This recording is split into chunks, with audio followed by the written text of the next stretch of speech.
All right, so you guys are dying to know more about this new Nosferatu film. Right. Well, you sent in a ton of like behind-the-scenes videos and interviews. Yeah. And we are going to deep dive into all that juicy stuff today. Okay. We're going to go way beyond those like typical reviews and really try to figure out what makes this Nosferatu like truly unique. You know what I mean? Yeah, I think what's so interesting right away is that this is not your average remake. Right. Robert Eggers, the director, he's been obsessed with Nosferatu since he was a child. Yeah, he talks about this picture of Count Orlok. Right. Right, that he saw as a kid. What do you think it was about that image that just like stayed with him? I think it really speaks to Eggers' fascination with history and folklore. Those are themes that he explores in pretty much all his work. And he's drawn to these like raw, primal stories. And Nosferatu, it's this mythic figure. Yeah. So it makes sense that it would resonate so deeply with him. Yeah, totally. And it's interesting that he calls this a simple fairy tale version, especially knowing his other films like The Lighthouse, The Northman. What do you think he means by that? I kind of think it's a challenge. Do I? Knowing Eggers, I feel like simple is probably anything but simple. Right. I think what he's really interested in is exploring, the core of the Nosferatu myth, like stripping away all the unnecessary details to get to the heart of it. Oh, I like that. So less about jump scares, more about like really getting under our skin. Yeah, exactly. And it seems like one of the ways he's doing that is by really focusing on Ellen's story. Right. In a way that other adaptations haven't. Yes. And Lily Rose Depp, who plays Ellen, she even talks about exploring, these 19th century ideas about like women and sexuality and even hysteria. Right. What do you think about that? I think it's a really smart choice. Because instead of Ellen just being this like damsel in distress, she becomes the lens through which we experience the horror. So we're kind of invited to see the world through her eyes and understand her anxieties and her desires.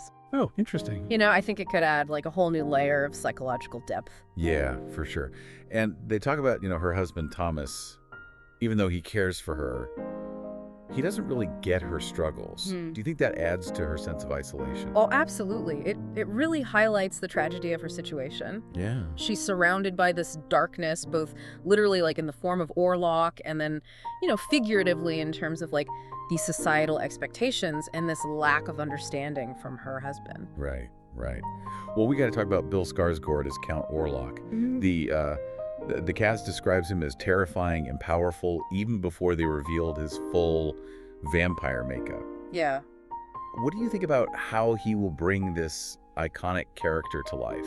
I think there's definitely a lot of buzz around his performance. Right. And I think that sense of anticipation is very deliberate.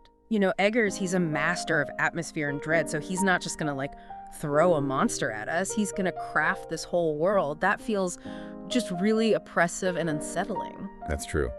And they talk about, every detail being so meticulously planned, like the 6 hours of makeup, to the fact that Orlok's incantations are an ancient Dacian.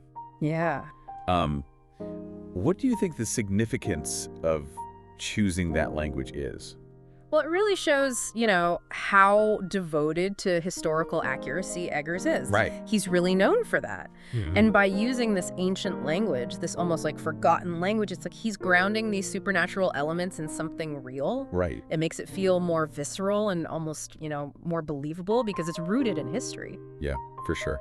And then there's that fact that Skarsgård worked with an opera coach to get this lower vocal register. Oh, wow. What do you make of that choice? Well, sound is just so crucial in horror films. And it seems like Eggers is really using every tool at his disposal to create this immersive and haunting soundscape.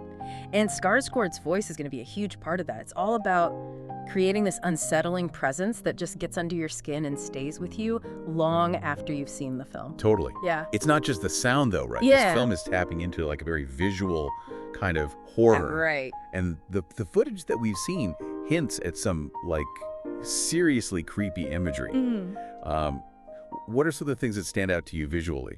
Well, one thing that I thought was interesting was they mentioned that Orlok's coffin was actually inspired by Polish coffins with skulls on the side.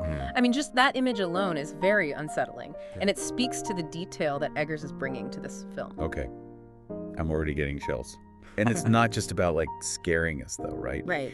It's about this atmosphere, this sense of unease. Exactly. Eggers is so good at using visuals to like set the mood mood and to build tension and to like foreshadow what's to come. It's not just showing us a monster. It's like he's putting us into this world where the line between reality and nightmare is blurred. Yeah, yeah. And speaking of blurring lines, this whole idea of like centering Ellen's perspective really intrigues me. Right. How do you think that changes the dynamic between her and Orlok? That is a fascinating question because, you know, typically the woman in like a vampire story is the victim. She's the object of desire. But by shifting the focus to Ellen, Eggers is potentially giving her more agency. Okay. So she's not just being preyed upon. Right. She might actually be drawn to Orlok, even fascinated by him. So it could create this much more like complex and psychologically charged relationship. Okay, so less of like a straightforward horror and more of a nuanced exploration of desire and even like transgression. Yeah, precisely. And it makes you wonder how that shift in perspective will actually impact the horror itself. You know, will we be more sympathetic to Ellen? Yeah. Will we understand her choices, even when they seem dangerous? Right. Or self-destructive? That is a very interesting point. It's like Eggers is asking us to question our own ideas about good and evil. Yeah. Like, who's the real monster in this story? Right. Right. And we can't forget that this is a period piece, right? Yeah. Set in 19th century Europe. And that historical context adds like another layer of complexity. Oh, yeah. They talked about the costumes and the sets. Yeah. And how everything's like very accurate to the time period. Why do you think that level of detail is so important to Eggers? Well, I think it's all about creating that sense of authenticity. Right. Like grounding the story in a very specific time and place. Yeah. So by immersing us in that world with all its social norms and anxieties, it makes the horror feel much more immediate and real. Don't you think there's just something about that era that lends itself to these kinds of like dark Gothic stories? Oh, absolutely. I mean, the 19th century was a time of just rapid change, like social and technological change. Yeah. And that kind of breeds anxiety and uncertainty. For sure. You know, there was this fascination with the occult, with like the darker side of human nature. And a lot of those anxieties actually, you know, found expression in Gothic literature and art. So in a way, Eggers is like tapping into that same unease, that same fascination with the shadows. Exactly, yeah. And it makes you wonder if this Nosferatu will resonate with modern audiences in a similar way. Because, you know, we live in a time of great uncertainty ourselves, you know, with technology and the pandemic. Yeah. It's like those anxieties might actually be reflected in Eggers' film. Oh, totally. It's like he's holding up a mirror to our own fears, but in this way that is both terrifying and kind of beautiful. Yeah, and that's what makes good horror so compelling, right? It's not just about scaring us, it's about making us think and confronting these uncomfortable truths about ourselves and the world. All right, let's talk about this collaboration between Eggers and Bill Skarsgård. This is their second film together, and it seems like they have this